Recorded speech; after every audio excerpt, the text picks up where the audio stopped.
हमारे साथ वो दोशीज़ा मौजूद है जो इस वक्त सोशल मीडिया पर बहुत ज़्यादा वायरल है। जब इंसान में खुद एबिलिटी नहीं है तो उसको कोई राइट नहीं है वो किसी को इस तरह से बोले। अब अहमद शहजाद साहब को मैंने जब एक क्वेश्चन किया कि अहमद साहब इस तरह आपने आईसीसी के 5 टूर्नामेंट्स खेले हैं, भारत के खिलाफ आपने कितनी सेंचुरी बनाई है, तो वो आपने देखा ही होगा, मुझे बताने की जरूरत नहीं है, वो हैंग हो गए थे ना। फिर जब आप ये पूछ रही थी तो उस वक्त क्या सीन था वहाँ पर, सामने वो लोग आपको किस तरह गुस्से से आंख देख रहे थे वहाँ पे? ताबिश साहब का क्या रिएक्शन था तब वहाँ पे? तो बड़ा मासूमाना क्वेश्चन था। अगर हम लोग ये कहें कि आपको ये चीज़ बुरी लग रही है तो हम ये क्वेश्चन नहीं कर सकते, तो इट्स नॉट फेयर। तो मैंने जो क्वेश्चन किया था वो मेरे ख्याल से मेरा राइट था। कोई बंदा उनको आज तक खामोश नहीं करवा पाया। आपने आपके एक सवाल ने ना सिर्फ खामोश करवाया बल्कि प्रोग्राम का हिस्सा भी नहीं रहे उसके बाद। वो मेरा क्वेश्चन नहीं था, वो मेरे ख्याल से पूरे पाकिस्तान का क्वेश्चन था। जी अस्सलाम वालेकुम नाज़रीन, मैं हूँ आपका मेज़बान इर्तज़ा भट्ट और आप देख रहे हैं न्यू डिजिटल। नाज़रीन हमारे साथ वो दोशीज़ा मौजूद है जो इस वक्त सोशल मीडिया पर बहुत ज़्यादा वायरल है। अहमद शहजाद साहब जो पाकिस्तान के माने हुए क्रिकेटर हैं, लेकिन जब से उन्होंने रिटायरमेंट ली है वो हमारे करंट क्रिकेटर्स पर बहुत ज़्यादा बोलते हैं और उन पर बहुत ज़्यादा क्रिटिसाइज़ करते हैं। उन्हें किसी ने चुप नहीं करवाया आज तक। लेकिन ये जो लेडी हैं ये एक प्रोग्राम में जाती हैं ताबिश हाशमी साहब के, और वहाँ पर उनसे ऐसे सवाल करती हैं कि वो उस वक्त 3 मिनट के लिए खामोश हो जाते हैं। वो ना सिर्फ खामोश होते हैं बल्कि प्रोग्राम के एंड पर इनके पास आते हैं और गुस्से में कहते हैं आज जो तुमने मुझसे पूछना है खुलकर पूछो, ये हकीकत क्या है। बहुत से लोग ये कह रहे हैं कि तमाम प्रोग्राम प्लांटेड था, इन्होंने जनाब जान के ऐसा सवाल पूछा ताकि प्रोग्राम की रेटिंग आए। तो इनसे पूछूंगा क्या वो तमाम प्रोग्राम जो है प्लांटेड बेस था या किस तरह ये उस प्रोग्राम का हिस्सा बनी। तो जब इन्होंने उनसे सवाल पूछा तो उस वक्त उनका फेस रिएक्शन क्या था? क्या जो प्रोग्राम हमारे तक पहुंचा है वो एज इट इज़ वैसे ही पहुंचा है या उसको उसमें कट करके कुछ चीज़ जो है वो अपलोड की गई है? तमाम कहानियाँ जो उनसे पूछते हैं। अस्सलाम वालेकुम मैम। वालेकुम अस्सलाम। मिस क्या नाम है आपका? जवेरिया। मिस जवेरिया, आप सोशल मीडिया पे आप वायरल हैं। खासतौर पे आपके क्लिप को इंडियन कुछ चैनल से बड़ा प्रमोट किया और वहाँ पर लगाया जहाँ पर मुख्तलिफ प्लेयर्स के फ़ैन भी हैं। आप पहले तो ये बताएं कि आप उस शो में गई, क्या स्पेशल आपको इनविटेशन दिया गया था, क्या सीन था, किस तरह आप उस शो का हिस्सा बने? अच्छा, मैं बिल्कुल वैसे ही बनी हूँ जैसे रैंडम सब लोग बनते हैं ना, कोई वो नहीं था, कोई स्क्रिप्टेड नहीं था, कोई स्पेशल कॉल नहीं है कि मिस आपने आना और आपने आके प्रोग्राम को उठाना है कुछ तरह के क्वेश्चंस करके, कुछ भी नहीं था। एक रैंडम में गई हूँ तो रैंडम क्वेश्चन ज़रूर था। मतलब कि मुझे पता था कि अगर मैं ताबिश के शो में जा रही हूँ, हारना मना है, तो गेस्ट कौन से हैं, बैठे कौन से हैं, उनके बारे में थोड़ा सा बहुत वर्कआउट करके जाए। हाँ, थोड़ा सा वर्कआउट करके गई हूँ। और उसके बाद फिर कुछ क्वेश्चंस थे जो कि मुझे लगा था कि हाँ मुझे ये करना चाहिए, जो टेक्निकल क्वेश्चन। क्या क्वेश्चंस थे और क्या पूछे होंगे? हमने तो एक मैंने यहाँ पर हारना मना में अभी तक यही देखा है कि अहमद साहब ना बहुत ज़्यादा मतलब कि दूसरे क्रिकेटर्स को ट्रोल कर रहे हैं, बहुत ज़्यादा क्रिटिसाइज़ कर रहे हैं, बहुत ज़्यादा उन पर उंगलियां उठा रहे हैं कि भाई ऐसे नहीं तो ऐसे ही, ऐसे होना चाहिए था, ये ऐसे होना चाहिए था। तो मैं पहले भी एक बात कर रही हूँ और अब भी एक बात करूँगी कि जब इंसान में खुद एबिलिटी नहीं है तो उसको कोई राइट नहीं है वो किसी को इस तरह से बोले, उसके ऊपर उंगली उठाए, उसको क्रिटिसाइज़ करे।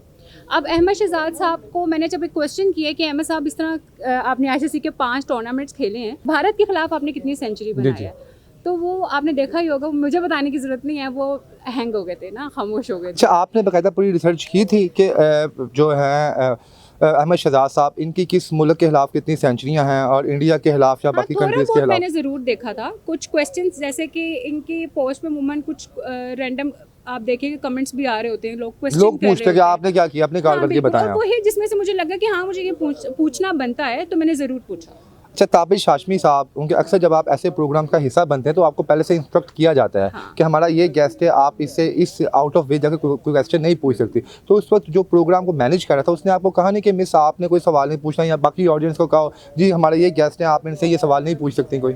अच्छा, ताबिश हाशमी की अगर मैं बात करूँ तो पर्सनली वो बहुत अच्छा बंदा है, बहुत अच्छा होस्ट करता है। अच्छा, उनकी मैनेजमेंट की अगर बात करूँ तो उन्होंने मुझसे पूछा था, टू बी वेरी ऑनेस्ट मैं उसका क्वेश्चन नहीं करना चाह रही थी ना, मैं थोड़ा सा शाय कर रही थी, यार पता नहीं बुरा ना मान जाए इस तरह के ना, तो उन्होंने मुझे कहा कि आप करिएगा। तो उन्होंने मुझे पहला जो क्वेश्चन था जिसमें मैंने पूछा था कि ड्रेसिंग रूम के हालात कैसे होते हैं जब पाकिस्तान बुरी तरह से हारता है, वो उन्होंने मुझे बताया था।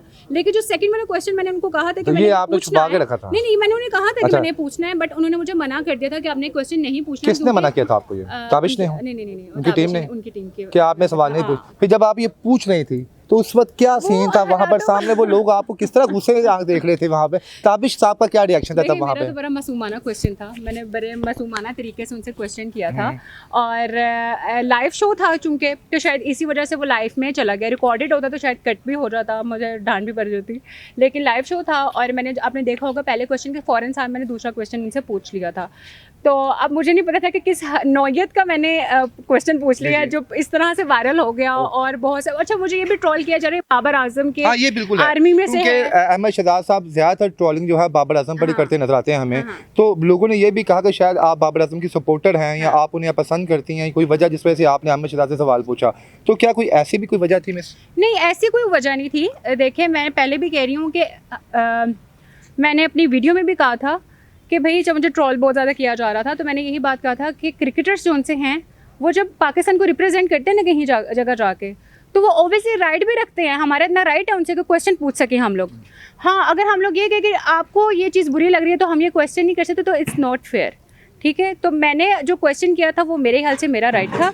और मैं मेरा वल्ला कोई फेवरेट क्रिकेटर नहीं है इतना खास। अच्छा, तो जब मैच फिक्स होता है ना तो जो उनसे अच्छा क्रिकेटर है ना वो भी दिल से उतर जाता है। कैसे मैच फिक्स होता है? पहले ज़माने में तो हम सुनते थे बॉल वाइड गई है तो मैच फिक्स हो गया, पानी आया तो मैच फिक्स हो गया। ये आपकी नज़र के मुताबिक मैच फिक्स कैसे होता है? किस तरह आप समझती हैं कि यार ये मैच फिक्स था यार? आपको ना अमूमन आप देखिएगा कि थोड़ी बहुत क्रिकेट चल रही होती है तो वो ना चाहते हुए भी बॉल कैच हो रहा है। अब एक अंधा बंदा देख रहा है कि हाँ कैच हो सकता है, ऐसे आया और ये ओ ऐसे हो गया। मतलब कि ये अंधे को भी नजर आ रहा है ये क्या हो रहा है, पता चलता है कि बिक गए हैं। कहीं मैच पे कुछ लगाती तो नहीं आप? गैम्बलिंग वगैरह तो नहीं करते? ओ खुदा के नाम ले, ऐसे काम नहीं मैं करती हूँ। अच्छा, उसके बाद आपने बताया कि शो एंड होने के बाद अहमद शहजाद आपके पास आए, तो वो गुस्से में आए थे या उनके चेहरे पे स्माइल थी? किस तरह आए हैं वो? अच्छा, अहमद शहजाद जब मेरे पास आया ना, मैं ऐसे कहूँ थोड़ा बहुत उनको कहीं ना कहीं गुस्सा था। वो इसलिए क्योंकि वो ये क्वेश्चन एक्सपेक्ट नहीं करे थे। एक तो रैंडम क्वेश्चन हो गया, दूसरा आपने देखा होगा कि वो उसके बाद ना पूरे शो में मतलब कि वैसे उनके फेस पे ना स्माइल नहीं रही और फिर कहा गया कि कल वो नहीं आ सकते ना। तो आई डोंट नो किस वजह से वो अफ्तारी था, वो क्या था, आई डोंट नो क्या वजह थी। कोई बंदा उनको आज तक खामोश नहीं करवा पाया। आपने आपके एक सवाल है ना सिर्फ खामोश करवाया बल्कि प्रोग्राम का हिस्सा भी नहीं रहे उसके बाद। वो मैं अपने प्रोग्राम का आ रहे हैं लेकिन मैं आपको एक बात 48 घंटों के लिए तो हिस्सा ना रहे वो मेरा क्वेश्चन नहीं था, वो मेरे ख्याल से पूरे पाकिस्तान का क्वेश्चन था जो कि मैंने पूछा। आप हैप्पीली हैं? हाँ, मैं राइट पे हूँ और मैंने पूछा है तो ऑब्वियसली मैं। अच्छा, इतने आपके अंदर वो हैं, आप पॉजिटिवनेस है या स्ट्रॉन्ग आप हैं कि आपके सामने कोई भी शख्स हो आप झिझक बगैर सवाल पूछ सकती हैं उनसे? हाँ, मैं पूछ सकती हूँ, बिल्कुल पूछ सकती हूँ। अगर मैं देखूंगी कि वो बंदा हमें जवाबदेह है तो हम बिल्कुल पूछूंगी। मैं अगर कोई बंदा गलत काम कर रहा है और उसके बावजूद वो किसी को ट्रोल कर रहा है तो बिल्कुल पूछूंगी भाई तुम अपनी एबिलिटी बताओ ना कि तुम कौन हो। अच्छा मिस, आप ये बताएं कि आपने अहमद शहजाद साहब के बारे में बोला और उसके अलावा और आपको जो अप्रिसिएशन मिल रही है ख़ास तौर पे बाबर आजम फैंस की जानिब से बड़ी काबिल दीद है। अच्छा, इस प्रोग्राम के बाद कुछ ऐसा तो नहीं हुआ कि आपकी पाबंदी लग गई हमेशा के लिए उस प्रोग्राम में? आपको नहीं अंदाज़ा क्या कुछ हो रहा है, किस तरह से किस नौयत के बारे में मेरे बारे में कहा जा रहा है, किस नौयत से मेरे बारे में कहा जा रहा है। अगर आपने ये सब कुछ देखना है तो आप मेरे अकाउंट विजिट कर सकते हैं javeria.zahir786 इंस्टाग्राम पे। आप वहाँ देख लें, उस पे जो असल हकीकत सामने नजर आ जाएगी। असल हकीकत नजर आ जाएगी आपको, मेरे चैनल टिकटॉक चैनल पे नजर आ जाएगी। मतलब कि सब कुछ आपको जिहादी के पे भी नजर आ जाएगी मेरे। आप सोच लें कि वो इनके सामने कोई शख्स भी जब आएगा तो उसकी बोलती हमेशा के लिए बंद हो जाएगी। वो कहना कि जनाब इट डजंट मैटर, हम पाकिस्तानी हैं, हमारा हक बनता है। अगर कोई सियासतदान भी हमारे सामने आएगा तो मैं उससे भी बेदरीक होकर सवाल पूछूंगी जो मेरा हक भी है।